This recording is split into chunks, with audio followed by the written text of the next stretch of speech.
সুপ্রিয় দর্শক, আমরা অনেক কবি সাহিত্যিকদের সাক্ষাৎকার শুনেছি, দেখেছি। আজ এক বিরল কবির সাক্ষাৎকার শুনব। কবির নাম আমরা কবির কাছ থেকেই শুনব। তো মঞ্চে ডেকে নিচ্ছি সেই বিরল কবিকে, মঞ্চে আসার জন্য আহ্বান করছি বিরল কবিকে। গুটি গুটি পায়ে কবি হেঁটে আসছেন, আমরা কবির কাছ থেকে বিস্তারিত শুনব।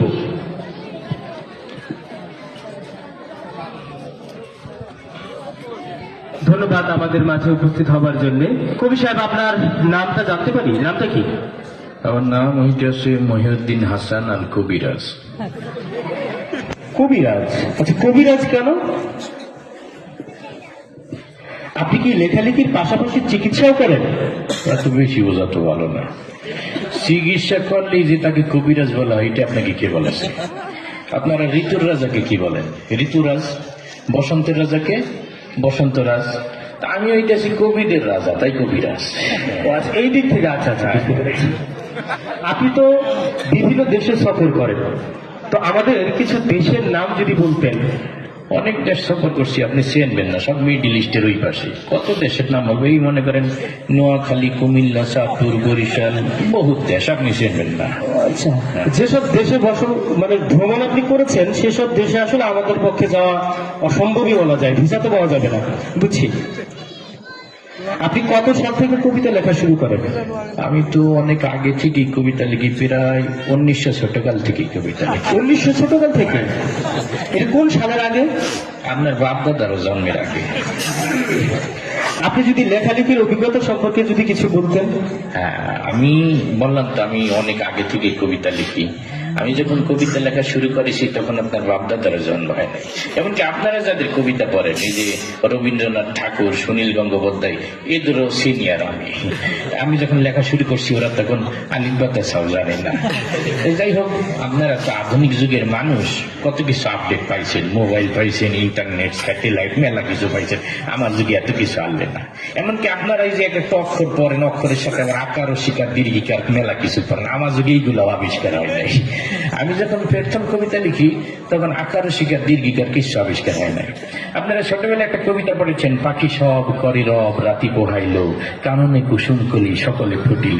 ওই কবিতাটা কিন্তু আমার লেখা। কিন্তু আমি যখন প্রথম এই কবিতা লিখি তখন আকার ও শিকার কিছু আবিষ্কার হয় নাই।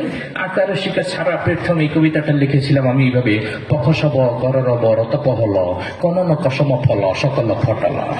কিছুদিন পরে যে ভাষাবিদে আকার আবিষ্কার করলো, আমার কবিতাটি হয়ে গেল পাখা সাবা কারারাবা রাতা পাহালা, কানানা কাসামা ফালা, সকালা ফাটালা। তার কিছুদিন পরে যে রসিকার আবিষ্কার হইল, আমার কবিতাটা হয়ে গেল পিখিসিবি কেরিবি রীতি পিহিলি, কিনিনি কিসিনি ফিলি সিকিলি ফিটিলি। যখন রসিকার আবিষ্কার হইল, আমার কবিতাটা হয়ে গেল পুকুসুবু কুরুরুবু ঋতুপু হলু, কুমুর কুসুম ফুলু, শুকুলে ফুটুল। যখন একার আবিষ্কার হইল, আমার কবিতাটা হয়ে গেল পিখিসিবে কেড়ে দেবে রেতে পেহেলে, কেনে কেসেমে ফেলে সেকেলে ফেটেলে। যখন ওকার আবিষ্কার হইল, আমার কবিতাটা হয়ে গেল পুকুসুবু কুরুরুবু ঋতুপু হলো, কোন কুসুম ফল, সকল ফটল।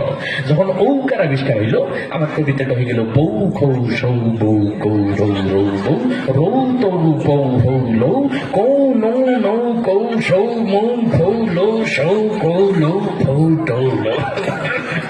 সবকিছু যখন কমপ্লিট হয়ে গেল, আমার কবিতাটাও কমপ্লিট হয়ে গেল। পাখি সব করে রব, রাতি পোহাইল, কাননে কুসুম কলি, সকলে ফুটিল।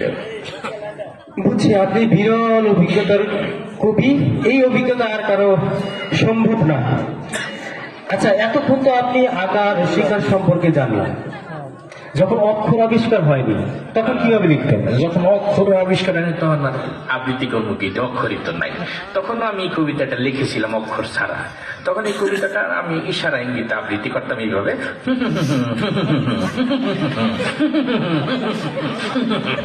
এইভাবে আর কি। বাহ বাহ, বিরল দক্ষতা আপনার। আচ্ছা, আপনার এই কবিতা যদি বাংলাদেশের মিডিয়া ও রাজনৈতিক জগতের তারকারা আবৃত্তি করতো, তাহলে কিভাবে করতো? আমার এই কবিতা তো ছোটবেলায় সবাই পড়েছে। মাদ্রাসার ছাত্রদের সাথে যেহেতু আমার উঠা বসা, তাদের আবৃত্তি তো মাঝে মাঝেই শোনা হয়। একদিন চিন্তা করলাম, যারা ওই যে সিনেমা জগতে কাজ করে, ওরা আমার কবিতাটা সঠিকভাবে আবৃত্তি করেছে কিনা একটু শুনে আসে। এই চিন্তা করে আমি একদিন এফডিসি তে গেলাম, এফডিসির গেট দিয়ে হান দেখি ভিতরে দেখি ডিপজল খারাই রয়েছে। আচ্ছা, ডিপজলকে বললাম যে গেদু তুমি আমার এই কবিতাটা আবৃত্তি করো তো। ডিপজল আমার কবিতাটা আবৃত্তি করলে এইভাবে, ওই পাখি সব কর্তাছে রব, বোঝো নাই ব্যাপারটা, কাননে কুসুম কলি সব ঝান্ডে মান্ডে কলজ হয়ে গেছে গা। তা আমি গেলাম সর্বনাশ, আমি তো এত ভয়ঙ্কর কবিতা লিখিনি, আমার তো একটা ফুল ফুটার কবিতা সাবলীল আবৃত্তি হবে। তা আমি আর একটু সামনে গেলাম, যাই দেখি মিশা সদগর খারাই গেছে। মিশা সদগরকে বললাম যে গেদু তুমি একটা আবৃত্তি করো। মিশা সদগর আমার কবিতা আবৃত্তি করলে, পাখি সব করে রব, রাতি পোহালো, এই দেখ রাতি পোহালো, কাননে কুসুম কলে সকলে ফুটিল। তা আমি গেলাম তোরটা তো আরো বেশি ভয়ঙ্কর শোনা গেল, এটা তো এত ভয়ঙ্কর কবিতা না, এটা আনন্দের কবিতা, ফুল ফুটছে আনন্দ করবা। আর একটু সামনে যে দেখে আমাদের এলাকার ওই যে কাবিলা খারাই রয়েছে, কাবিলাকে বললাম যে ভাইটি তুমি একটু আবৃত্তি করো। কাবিলা বরিশালের মানুষ খুব সুন্দর করে আবৃত্তি করলো, পাখি সব ভর্তি আছে রব, রাত পোহাই গেছে ফ্যাট করিয়া, আর কাননে কুসুম করি সব ফুটে গেছে ফ্যাট করিয়া।